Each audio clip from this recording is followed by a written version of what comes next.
Olá, amigos, amigas, internautas, sejam todos bem-vindos. Eu os convido a unir os corações e os pensamentos, elevá-los a Deus, a Jesus, aos benfeitores espirituais e agradecer esta oportunidade de mais uma vez nesta casa e buscarmos o conhecimento, os estudos, para que possamos colocar no nosso dia a dia, sempre baseado no Evangelho e nessa magnífica doutrina espírita. Vamos agradecer a Deus que nos dá esta chance, a Jesus, nosso Mestre, e aos benfeitores espirituais. E com a autorização do dirigente espiritual da noite, iniciamos o encontro com a prece. Pai nosso que estás por toda parte do universo, santificado seja o vosso nome, venha a nós o vosso reino, seja feita a vossa vontade aqui na terra, assim como em todos os lugares desse espaço infinito. O pão nosso de cada dia, necessário ao sustento físico e espiritual, nos seja dado hoje e sempre. Perdoe, Pai, as nossas ofensas, porém, somente na mesma medida em que perdoarmos os nossos ofensores. Não nos deixeis cair em tentações da matéria, mas livre-nos, Senhor, de todos os males, pois a Ti pertence o reino, a glória e o esplendor para todo o sempre. Graças a Deus e a Jesus. Hoje teremos a satisfação da doutora Marlene fazer o estudo conosco e ela vai falar então o capítulo A Defesa de Estevão e Sua Morte, Vida e Atos dos Apóstolos. Veio mais, me pegou de surpresa, mas nós vamos ler, tentar comentar dentro das nossas possibilidades. E esse capítulo referente à defesa de Estevão e sua morte, em Vida e Atos dos Apóstolos. Diz Caibara a defesa de Estevão é uma peça oratória de grande valor histórico. Profeta, homem de instrução, conhecia a fundo o Antigo Testamento e, assistido pelo Espírito para justificar a sua atitude, dissertou largamente sobre a história do povo hebreu, lembrando as manifestações recebidas por esse povo, a lei mosaica e muitas outras passagens dignas de menção. O sacerdotalismo judaico fundava sua religião nos livros do Antigo Testamento, mas interpretavam-no à letra, fazendo o que fazem hoje os sacerdotes católicos e protestantes, torcendo o sentido das Escrituras, suprimindo passagens, saltando por sobre versículos. Estevão já sabia de tudo isso, isto é, do sistema sacerdotal, mas quis cumprir o seu dever, relembrando àqueles homens que concentravam em suas mãos o poder e a justiça, a história bíblica na qual também Estevão baseava a sua doutrina. E logo que o sumo sacerdote o inquiriu sobre a acusação de que era vítima, ele começou a falar. Então, aqui nós vamos ouvir o primeiro mártir do cristianismo, aquele que se posicionou a favor da doutrina das lições do Cristo, que praticamente nós não tínhamos, o cristianismo não era conhecido como foi depois, mas ele, profundo conhecedor da tradição judaica, sabia fazer a distinção entre o que era sagrado para os judeus, os ensinamentos que eles tinham tido e os novos ensinamentos do Cristo. Porque, afinal de contas, Jesus dissera: eu não vim destruir a lei, mas sim cumpri-la. E certamente Estevão baseou-se, né, no seu conhecimento, no conhecimento dos ensinamentos para poder se defender. Irmãos e pais, ouvi. O Deus da glória apareceu a nosso pai Abraão, estando este na Mesopotâmia, antes de habitar em Charrã, e disse: sai da tua terra e dentre tua parentela e vem para a terra que eu te mostrar. Então saiu da terra dos caldeus e habitou em Charrã. E dali, depois de falecer o pai, passou por ordem de Deus para esta terra, onde vós agora habitais. E nela não lhe deu herança nem sequer o espaço de um pé. E prometeu dar-lhe em posse, e depois dele, à sua posteridade, não sendo ele ainda filho. E Deus disse que a sua posteridade seria peregrina em terra estrangeira, e que a escravizariam e matariam por 400 anos. E eu disse Deus, julgarei a nação da qual forem escravos, e depois disso sairão e me servirão neste lugar. E deu-lhe a aliança da circuncisão. E assim Abraão gerou Isaque e o circuncidou ao 8º dia, e Isaque gerou Jacó.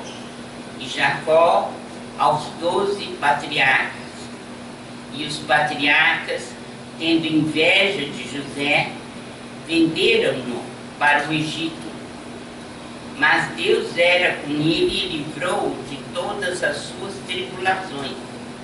E deu-lhe graça e sabedoria perante o faraó, rei do Egito, que o constituiu governador do Egito e de toda a sua casa. Sobreviveu, porém, uma fome em todo o Egito, e em Canaã, e grande tribulação. E nossos pais não achavam o que comer. Mas quando Jacó soube que havia trigo no Egito, enviou ali nossos pais pela primeira vez. E na segunda, José descobriu-se a seus irmãos, e sua linhagem tornou-se manifesta a Faraó. Todos aqui conhecem mais ou menos essa história, não? Ou tem dificuldade? Mais ou menos. Qual seria mais a dúvida disso que eu li? Quais seriam as interrogações sobre o assunto? Porque Abraão foi, sem dúvida, o chefe, primeiro chefe do clã, e que recebeu ordens dos espíritos que representavam a divindade ou a potestade divina, né? Mas depois ele deu, o seu filho Isaque, deu origem a uma descendência através do Jacó. Jacó amava Raquel, mas precisou servir 7 anos, tendo desposado Lia, para depois ter o direito de ter a mulher que ele amava. Essas coisas da Bíblia, né, e dos costumes muito antigos. E são os filhos do Jacó que vão formar as 12 tribos de Israel. Agora, a questão da história do José, acho que todos sabem aqui, né? Foi uma história absolutamente fantástica, né? Os irmãos tinham inveja dele, né? É. Bateram, pensaram que ele tivesse morto, né? Isso. Expulsaram ele de casa. Porque, de fato, o Jacó tinha um pendor, né? Para o José. E ele não fazia segredo disso, nem. Né? Ele tinha no filho, assim, alguém. E a gente entende isso, porque deveria ser já uma visão do próprio pai da grandeza espiritual do José e do que ele desempenharia. Mas isso dificilmente os irmãos iriam perceber. Porque se existe uma coisa aqui na Terra que perdura por milênios, é a inveja e a disputa entre irmãos. Né? Sempre o pai ou a mãe gostam mais de um do que do outro. Um mundo de complexo de inferioridade por causa disso, né? Nós vemos em todas as famílias, né? Todas as famílias. E certamente esse pendor que o Jacó tinha, porque a sua alma, de uma certa forma, sabia que aquele filho tinha uma missão a desempenhar. Uma missão fantástica. Então, uma vez vendido como escravo, ele foi parar no Egito, e depois de todas as peripécias, né? Ele ficou preso muito tempo por acusações indébitas. Mas o que é fascinante no José, na minha maneira de ver, é que ele não guardava rancor, né? E tinha uma alma absolutamente nobre nesse sentido, né? Porque ele recebeu paulada, ele bateram nele, ele foi preso, ele ficou segregado da família. E, no entanto, passar todos aqueles anos, né, quando ele esteve de novo com esses irmãos, o coração dele era como de um menino que tinha redescoberto a família. Estaria prevista pelo mundo espiritual essa segregação dele da família? Como nós podemos interpretar? Talvez pudesse ser diferente esse envolvimento dele nessa missão, né? Não pelos irmãos ter tratado dessa forma, ser vendido, né? Poderia ser ocorrer diferentemente, sem o envolvimento catastrófico dos irmãos, né? Então há sempre dois caminhos, ou três ou mais, na nossa existência, né? E que nós não compreendemos tudo muito bem. Mas há sempre caminhos diferentes para se chegar ao mesmo resultado. Então, haveria a possibilidade do José transportar-se para o Egito, que não pela traição dos irmãos, né? Poderia ter ido de uma forma a que ele fosse subjugado ou preso. Tinha o desejo, né, de ir, como missão mesmo que ele tinha, né? Exato. Mas, de uma certa forma, aproveitou-se, né, um ensejo e ele cumpriu a sua tarefa. Então, eu acho que o mais notável do José era essa pureza de alma, né, que é capaz de perdoar, que não se envolve com vingança, pelo contrário, quando os irmãos chegaram pela segunda vez, ele já tinha tudo preparado, né? As casas, o lugar onde eles iam ficar, e recebeu também do faraó sem dúvida, um espírito muito amigo dele e que reencarnaram para cumprirem essa tarefa, né? Porque foi ele o único que teve a oportunidade de decifrar os sonhos do faraó, que ele havia sonhado, né, com as vacas magras, as vacas gordas, né? E ele soube interpretar direitinho, dizendo 7 anos de fome e 7 anos de abastança, de fartura, e foi isso que salvou não só o Egito, mas aqueles que moravam perto e que vinham buscar as coisas ali, inclusive seu pai, seus irmãos, que depois então foram para o Egito. Então mais tarde Moisés estará ligado a essa tarefa no Egito também, né?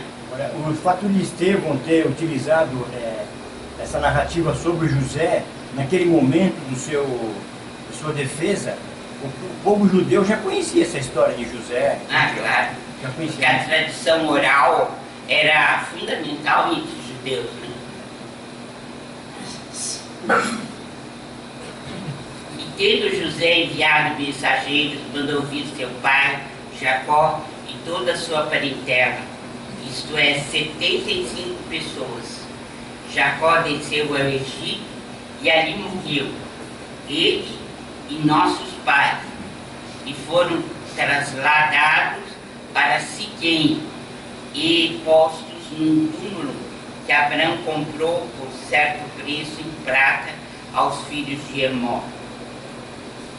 Em Siquém, à proporção que se aproximava do tempo da promessa que Deus fez a Abraão, crescia o povo e multiplicava-se no Egito, até que levantou-se ali outro rei que não conhecia a José.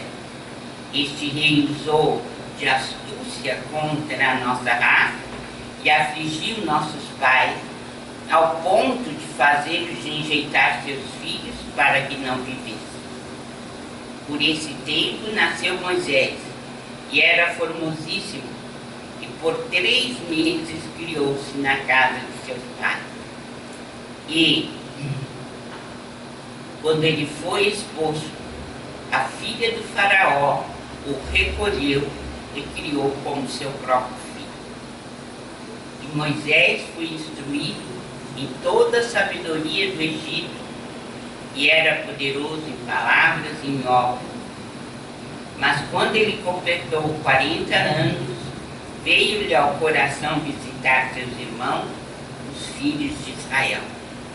E vendo um homem tratado injustamente, defendeu e vingou ao oprimido, matando o egípcio. Ora, ele julgava que seus irmãos entendiam que, por mãos dele, Deus os libertava. Mas eles não o entenderam. E no dia seguinte, apareceu a 2 quando brigavam e procurou reconciliá-los, dizendo: Homens, vós sois irmãos, para que maltratais um ao outro? Mas o que fazia injúria ao seu próximo, repelia-o, dizendo: Quem te institui chefe e juiz entre nós? Queres tu matar-me como ontem mataste o egípcio? Moisés, ouvindo isto, fugiu e tornou-se peregrino na terra de Madiã, onde gerou 2 filhos. Passados mais de 40 anos, apareceu-lhe no deserto do Monte Sinai um anjo do Senhor numa sarça ardente. Quando Moisés viu isto, maravilhou-se da visão, e ao chegar-se para contemplar, ouviu-se esta voz do Senhor: Eu sou o Deus de teus pais, o Deus de Abraão, de Isaque e de Jacó. E Moisés ficou trêmulo e não ousava contemplá-lo. Disse-lhe o Senhor: Tira as sandálias de teus pés, porque o lugar em que estás é uma terra santa.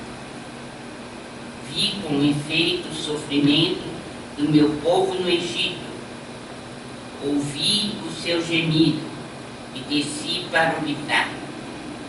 Vem agora e eu te enviarei ao Egito. A este Moisés, a quem não conheceram, dizendo: quem te constituiu chefe e juiz? A este enviou Deus como chefe e libertador por mão do anjo que lhe apareceu na sala.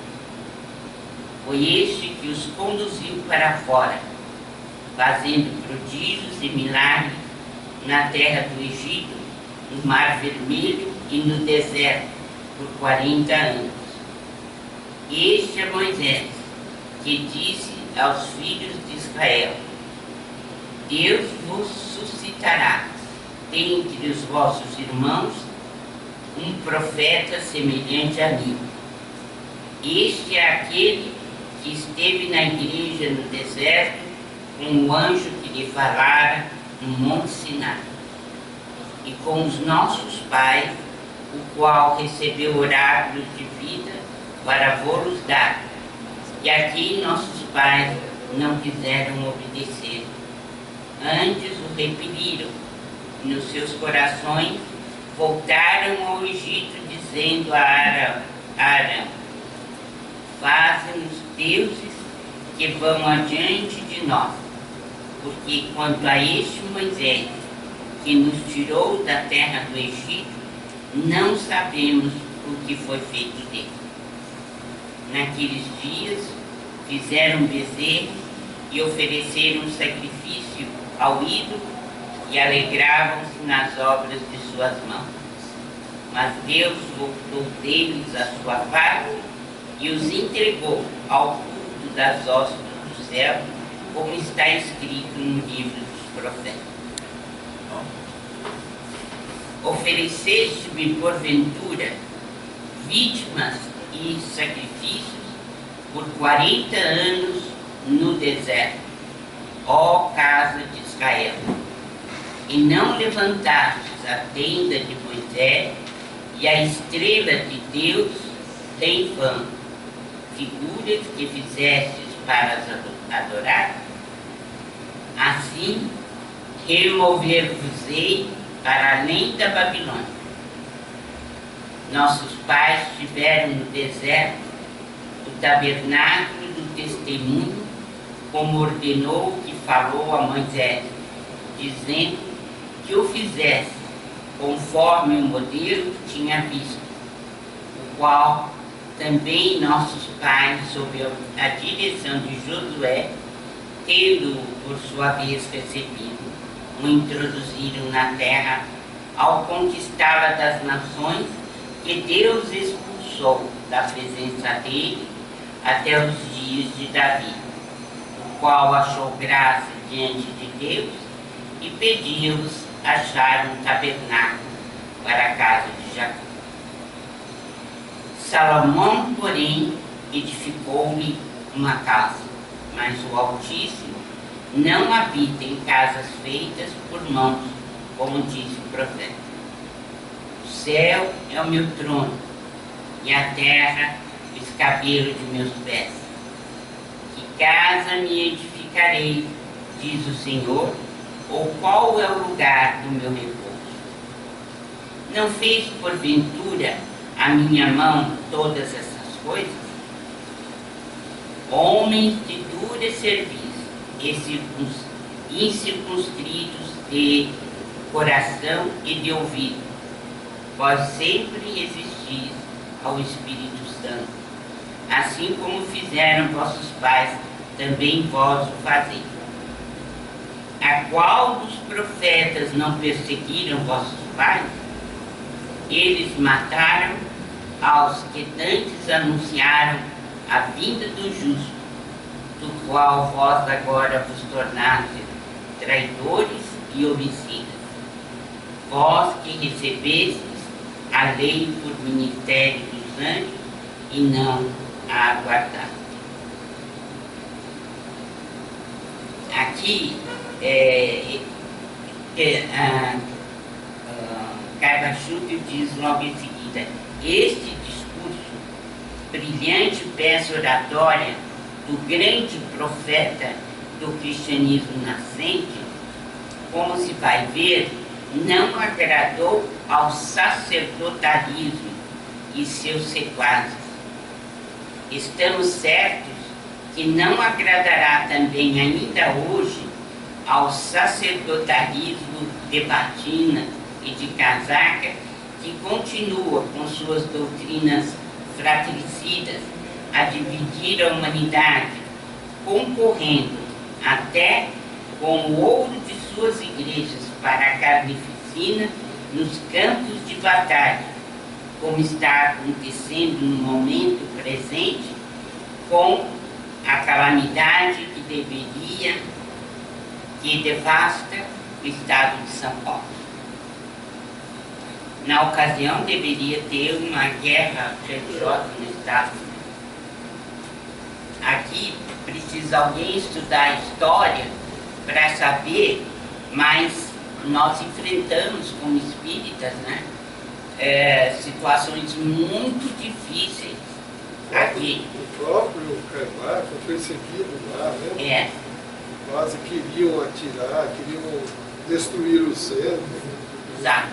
Então, ele está aqui fazendo uma comparação entre o que o Estevão disse, né, em relação ao que ocorreu na época de Moisés e os 40 anos que eles vaguearam no deserto, porque Moisés ele tinha uma cultura extraordinária.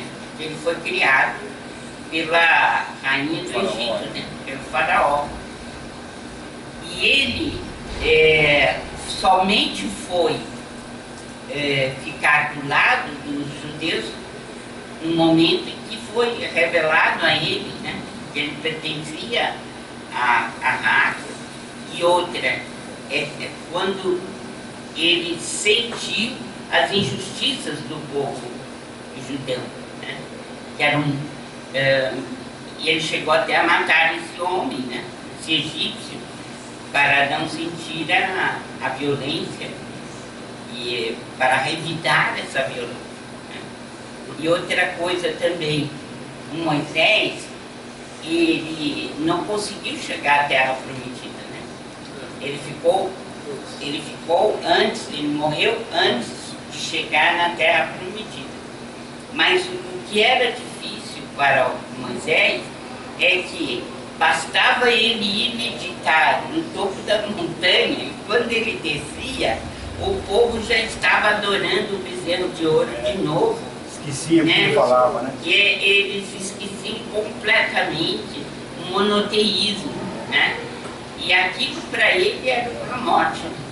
Além do que, eles mataram muitos dos médios, das pessoas que eram verdadeiros representantes do mundo espiritual, né? O que o Estevão está falando aqui é exatamente isso, que dando a entender que o que estava acontecendo com ele, né, já tinha acontecido ao tempo de Moisés, quando as pessoas eram ligadas ao preconceito, né? E outra coisa também que eu vejo aqui é que já se falava que viria um justo, né? Um profeta que iria trazer toda a verdade, que era o Messias. Então, o que ele dá a entender no discurso dele é exatamente isso. Quer dizer, quando ele diz aqui, em um trecho, homens de dura serviço e incircuncisos de coração e de ouvido, vós sempre resistis ao Espírito Santo, assim como fizeram vossos pais, também vós o fazeis. A qual dos profetas não perseguiram vossos pais? eles juraram aos que dantes anunciavam a vinda do justo, né, do qual vós agora vos tornastes traidores e homicidas. Por quê? Por que que isso aconteceu? Porque os judeus esperavam um Messias, mas que ideia eles faziam desse Messias? Dá para compreender que ideia que eles faziam do Messias? O que era o Messias para eles? Eles queriam alguém junto com eles lá, né, comandando, né, fazendo como parceiros deles, né, no Sinédrio, né, com certeza. Né? Alguém tem ideia mais? Pode falar, então. Eu acho incrível que o Estevão fez essa mesma abordagem.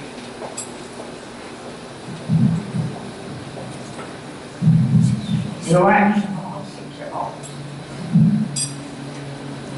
incrível que essa mesma abordagem que Estevão fez nesse momento, ele fez com Paulo na casa do caminho, e que Emmanuel brilhantemente revela no livro Paulo e Estevão, quando Paulo também vai valorizar o povo hebreu e os profetas para atacar Jesus como sendo o justo que não era justo, que morreu numa cruz.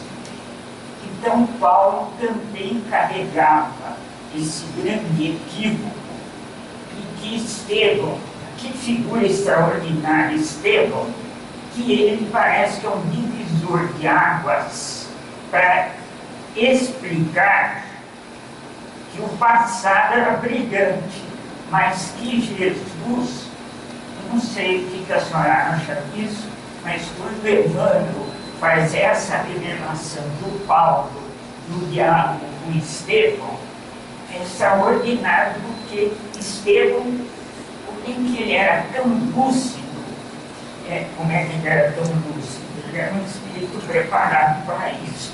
Eu acho extraordinário as duas passagens.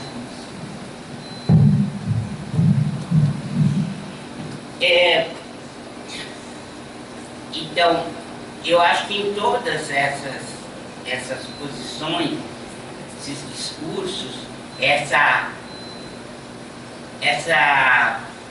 verve, por assim dizer, do Estevão, espiritualizada, que já nasceu com ele, era para tocar os corações, para não serem tão preconceituosos e aceitarem que viria um justo, e que ele, Estevão, estava na defesa desse justo, que não era admitido ali.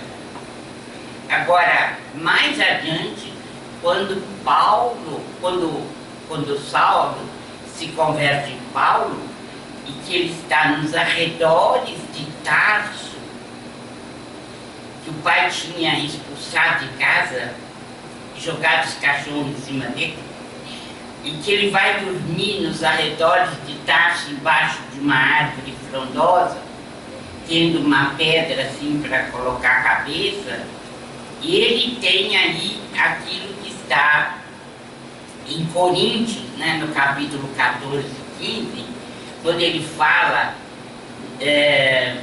do corpo espiritual, que ele tinha sido projetado em corpo espiritual. É aí que a expressão foi mais aceita, inclusive dentro do Espiritismo, né, por causa do perispírito.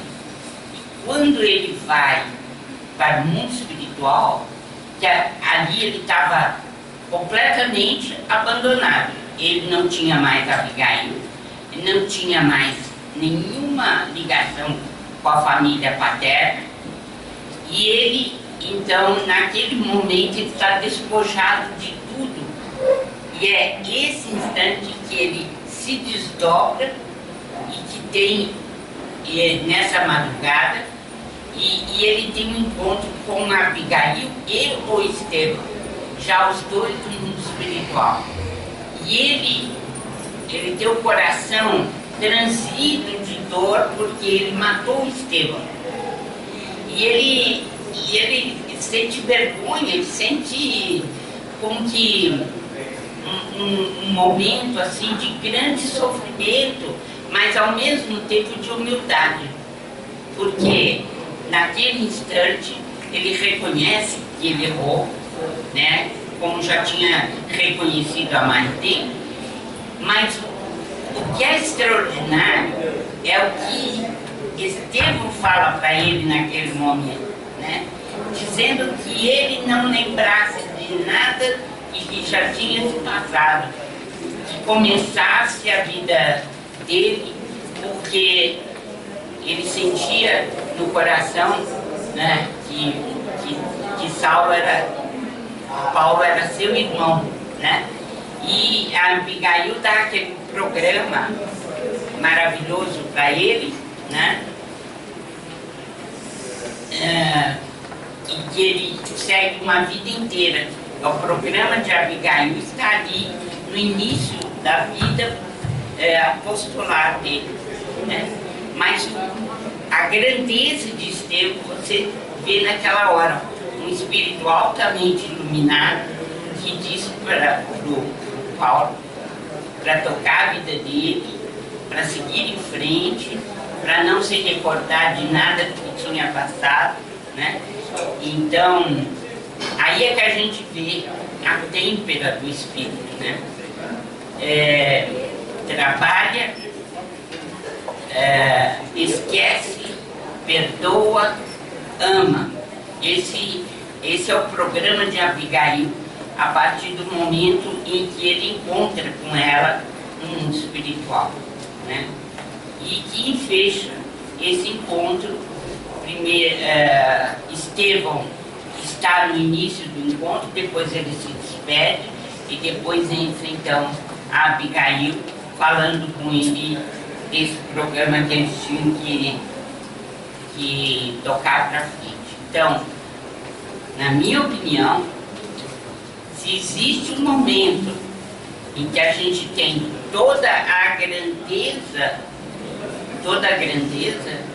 do Estevão, é naquele instante em que Paulo está envergonhado, não aguenta olhar para ele, está humilhado, não porque Estevão tem humilhado, mas sua própria, né, a sua própria postura. E naquele instante, né, Estevão se despede dele e a Abigail completa o programa e ele volta para o corpo, falando desse corpo espiritual. Não sei se foi em corpo carnal, se foi em corpo espiritual, e está em Coríntios, na carta que ele escreveu aos Coríntios. Então, de qualquer maneira, o que fica aqui para nós, o programa ainda não acabou, não vai dar para acabar também, mas o que fica muito claro é que Estevão conhecia toda a história judaica, tudo aquilo que havia se passado, mas ele reclamava, né, dos presentes, a falta, quer dizer, o preconceito, a falta de reconhecimento do justo que renascera para ensinar aos judeus e que eles mataram na cruz. É realmente um ponto alto, né? Falta só esse pedaço aqui, né? E assim vimos em Atos que, tirando Estevão fora da cidade, o apedrejaram. Mas o profeta, que acreditava porque compreendia, observava e via novos céus e novas terras, onde existia justiça. Erguendo sua voz, ajoelhado em sinal de humildade, suplicante, clamou ao Senhor: Senhor, não lhes imputes este pecado. e rendeu o seu espírito. Diz Lucas que Saulo consentiu neste atentado. Pode-se concluir, mutatis mutandis, que o sacerdotalismo do tempo de Estevão é o mesmo dos tempos antigos, como é o mesmo da lutuosa época da Inquisição.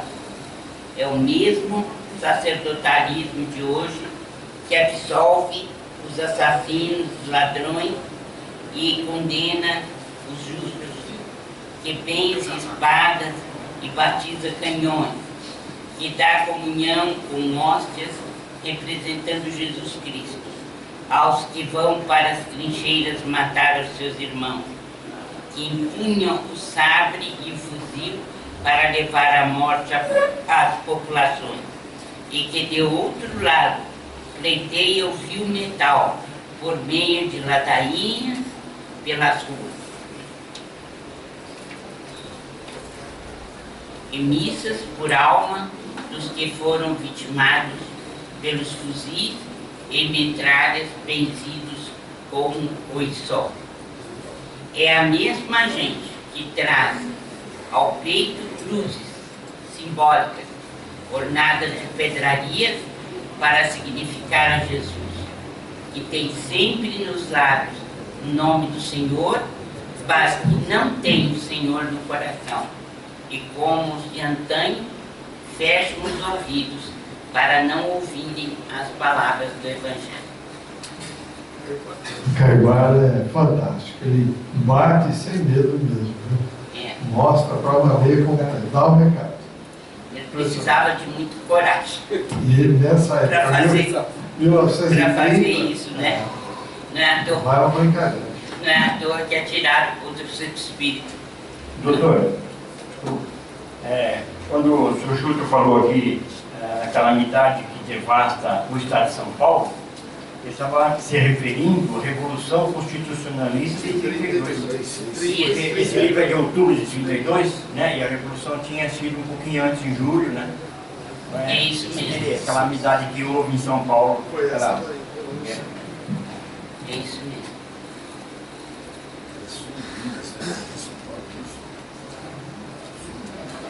Então, agradecemos a doutora Marlene por ter nos brindado com suas palavras, e ela mesma vai continuar agora com o dom da mediunidade.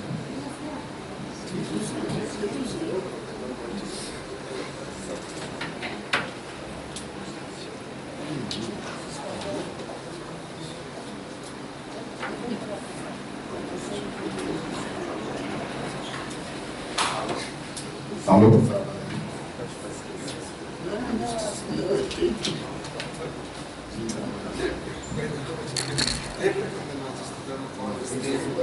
Que a gente fazia teatro, nós ficávamos no tempo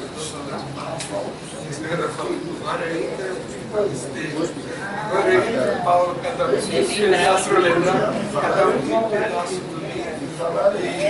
E vinha aqui fora, né, pedaço do livro, sentava assim e fazia. Eu precisava de tudo.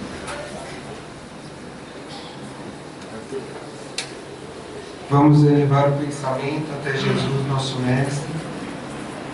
Senhor Jesus, mais uma vez estamos reunidos em Teu nome para dar continuidade ao estudo da noite. Agradecemos, Jesus, as Tuas palavras, o sentimento, e pedimos, Mestre, que as palavras entrem pelos nossos ouvidos e se transformem em ação. Querido Jesus, nos dias que antecedem o Natal, a data do Teu nascimento, que a paz sobre o planeta possa ser restaurada, a paz em nossos corações, que vibrações de amor possam chegar aos nossos companheiros que não puderam estar conosco na noite de hoje, e todos aqueles que passam necessidade, Senhor, pois todos clamam por Ti. Que possamos ter, Senhor, no mês de dezembro e todo o ano de 2014, paz, harmonia, fraternidade no Brasil e em todo o planeta. E assim, Mestre, Com o coração repleto de alegria por estarmos mais uma vez reunidos em Teu nome, rogamos que conduza ao Pai a nossa prece. Pai nosso que estais nos céus, santificado seja o vosso nome, venha a nós o vosso reino e seja feita a vossa vontade, assim na terra como no céu. O pão nosso de cada dia nos dai hoje, Senhor. Perdoai as nossas ofensas, assim como nós perdoamos aqueles que nos têm ofendido, e não nos deixeis cair em tentação, mas livrai-nos de todo mal, porque vosso é o reino, o poder, a majestade e a glória para todos sempre. Que assim seja, graças a Deus.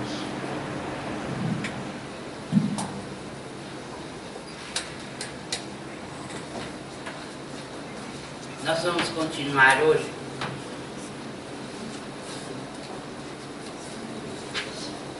com o estudo do dom da mediunidade na parte que nós vemos agora da psicometria. Alguém se lembra do que é psicometria? Precisa